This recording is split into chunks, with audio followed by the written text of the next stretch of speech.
शेतकऱ्यांसाठी ठळक बातम्या. शेतकऱ्यांसाठी राज्य सरकारचा अतिशय महत्त्वाचा निर्णय झाला असून साधारणतः 3 ते 4 योजनांचे पैसे आता शेतकऱ्यांना मिळणार आहेत. सर्व काही बातम्या आपण या व्हिडिओमध्ये पाहणार आहोत. त्यापूर्वी चॅनलवरती जर नवीन आलेला असाल तर आताच खाली दिलेल्या सबस्क्राइब बटनला क्लिक करून या चॅनलला सबस्क्राइब करा.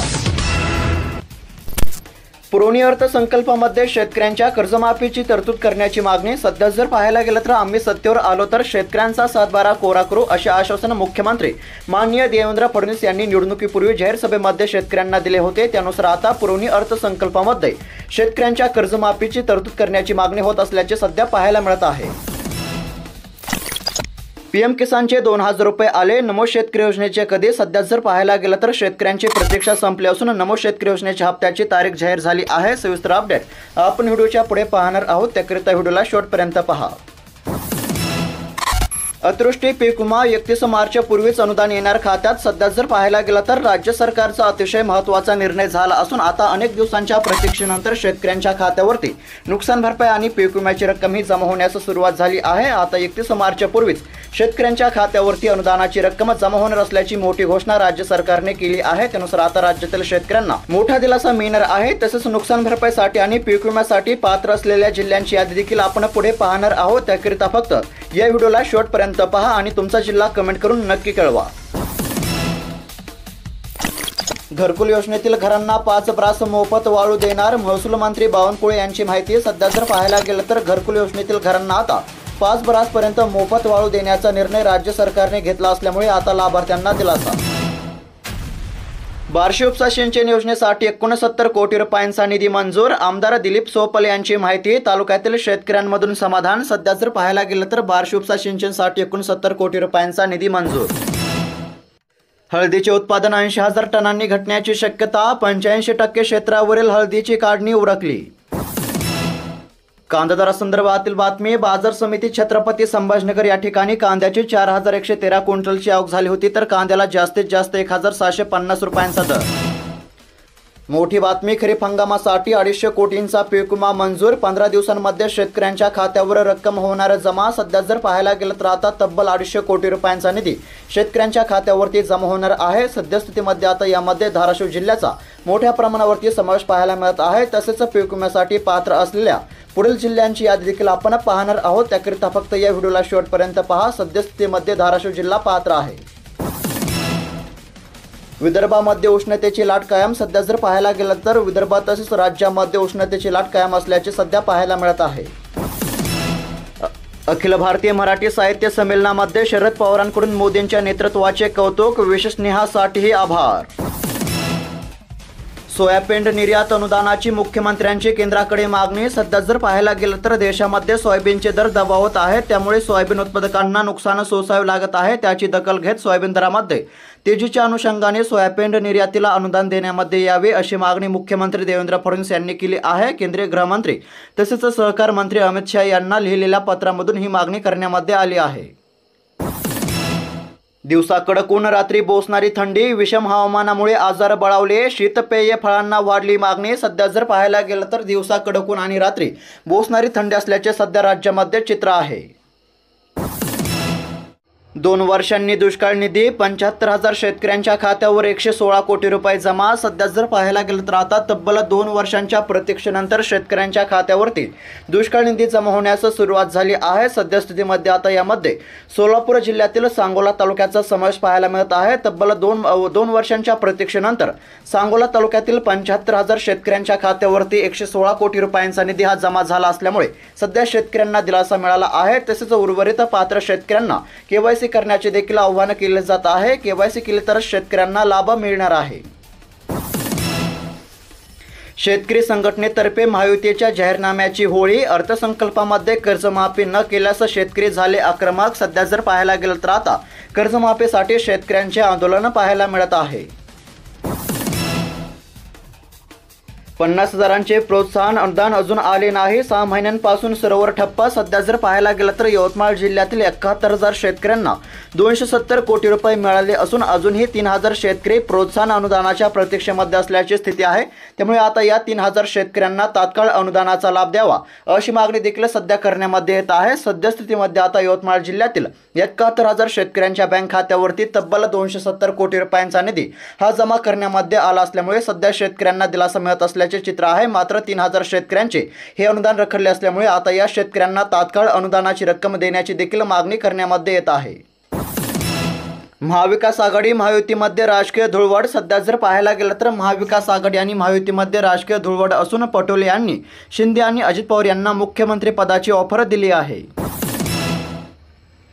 शेतकऱ्यांनो फार्मर आयडी तयार करून घ्या। सध्या जर पाहायला गेलं तर आता ॲग्रिस्टॅक योजनेअंतर्गत शेतकऱ्यांना वारंवार फार्मर आयडी काढण्याचे आवाहन केले जात आहे, जेणेकरून शेतकऱ्यांना शासकीय योजनांचा थेट लाभ मिळेल। सद्यस्थितीमध्ये आता शेतकऱ्यांना फार्मर आयडी काढून घेणे अत्यंत आवश्यक असल्याचे सध्या सांगण्यामध्ये येत आहे।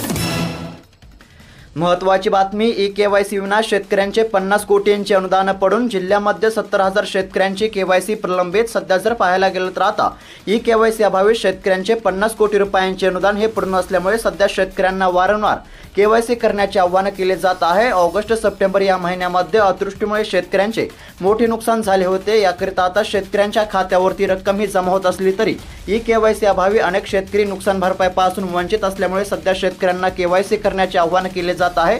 सद्यस्थितीमध्ये आता बीड जिल्ह्यातील शेतकऱ्यांचे 50 कोटी रुपयांचे अनुदान हे पडून आहे।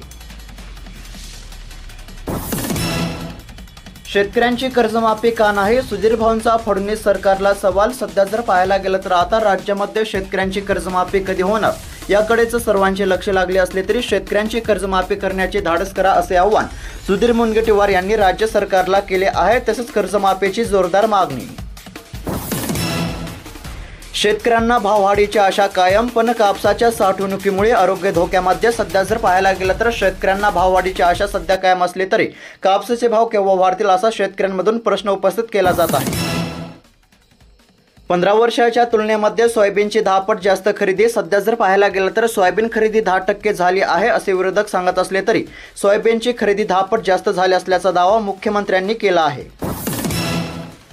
हेक्टरी 5,000 रुपयांचे अनुदान मिळाले का? सध्या जर पाहायला गेलं तर सन 2023 या खरीप हंगामामध्ये भाव पडल्यामुळे कापूस व सोयाबीन उत्पादक शेतकऱ्यांना अर्थसहाय्य देण्यासाठी शासनाने 5,000 रुपये प्रति हेक्टर कमाल 2 हेक्टरच्या मर्यादेमध्ये देण्याचे जाहीर केले होते। त्यानुसार शेतकऱ्यांच्या बँक खात्यावरती प्रति हेक्टरी 5,000 रुपयांचे अनुदान जमा झाले असले तरी ई-केवायसी अभावी अनेक शेतकरी वंचित आहेत। आता घरकुलासाठी मिळणार मोफत वाळू, राज्य सरकारचा मोठा निर्णय। सध्या जर पाहायला गेलं तर आता महसूल मंत्री बावनकुळे यांनी अतिशय महत्त्वाची माहिती दिली असून आता राज्य सरकारचा एक महत्त्वाचा निर्णय झालेला आहे। आता घरकुलासाठी मोफत वाळू देण्यामध्ये येणार असल्याचा सरकारने निर्णय घेतला आहे।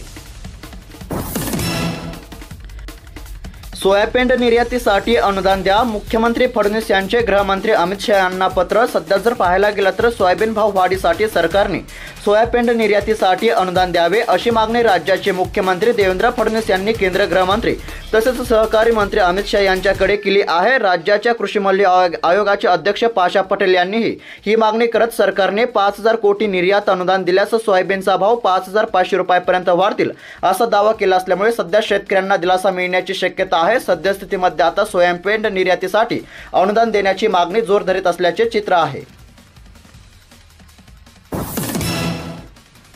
सावधान, उष्णतेच्या लाटेचा येलो अलर्ट। सध्या जर पाहायला गेलं तर राज्यातील बहुतांश भागामध्ये वाढत्या उष्म्याने लोक हैराण झाले आहेत। दरम्यान विदर्भातील काही जिल्ह्यांमध्ये उष्णतेच्या लाटेचा इशारा हवामान खात्याने दिला आहे। तसेच राज्यामध्ये उष्णतेच्या लाटेचा येलो अलर्ट जारी करण्यामध्ये आला असून आता अनेक ठिकाणी तापमानाचा पारा 40 अंशाच्या पार गेला असल्याचे देखील सध्या पाहायला मिळत आहे।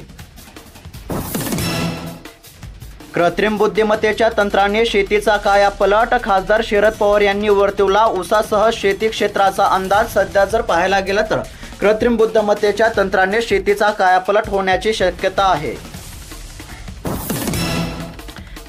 सोन्याच्या दरासंदर्भातील बातमी, सोने 91,000च्या वर आजपर्यंतची सर्वोच्च वाढ। सध्या जर पाहायला गेलं तर गेल्या काही दिवसांपासून सोन्याच्या दरामध्ये तेजीने वाढ पाहायला मिळत आहे।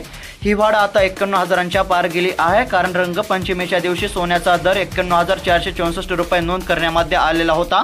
सद्यस्थितीमध्ये आता आजपर्यंतची ही सर्वोच्च वाढ आहे. राज्यामध्ये अवकाळी पावसाची शक्यता. सध्या जर पाहायला गेलं तर राज्यामध्ये तापमानाचा पारा वाढत असला तरी राज्यातील अनेक ठिकाणी अवकाळी पावसाचा इशारा भारतीय हवामान खात्याने वर्तवलेला आहे. सद्यस्थितीमध्ये आता पावसाचा देखील इशारा. महत्त्वाची बातमी. कापसाला प्रति क्विंटल 5,000 रुपयांचे अनुदान द्या. अमळनेरामध्ये CCI केंद्र सुरू करा. राष्ट्रवादी पक्षाचे प्रांताधिकाऱ्यांना निवेदन. सध्या जर पाहायला गेलं तर कापसाला प्रति क्विंटल 5,000 रुपये देण्याची जोरदार मागणी सध्या होत आहे. तसेच CCI केंद्र सुरू करण्याची देखील मागणी. खानदेशामध्ये मका अवकेमध्ये वाढ. सध्या जर पाहायला गेलं तर खानदेशामध्ये मक्याच्या अवकेमध्ये वाढ होत असल्याचे सध्या चित्र आहे. आवक वाढली असली तरी दर स्थिर आहेत. विविध बाजार समित्यांमध्ये किमान 1,800 ते कमाल 2,150 रुपयांचा दर या ठिकाणी मिळत आहे. कुकट्यांच्या अडचणी वाढणार. सत्र न्यायालयाच्या निर्णयाविरोधामध्ये उच्च न्यायालयामध्ये याचिका. 18 मार्चला सुनावणी. तर शेतकरी मित्रांनो, बातम्या कशा वाटल्या कमेंट करून नक्की कळवा. तुमचा जिल्हा कोणता आहे तो देखील कमेंट करून नक्की कळवा. आणि अशाच महत्त्वपूर्ण ठळक बातम्या दररोज जाणून घेण्याकरिता आत्ताच खाली दिलेल्या सबस्क्राईब बटनला क्लिक करून चॅनलला सबस्क्राईब करा. धन्यवाद.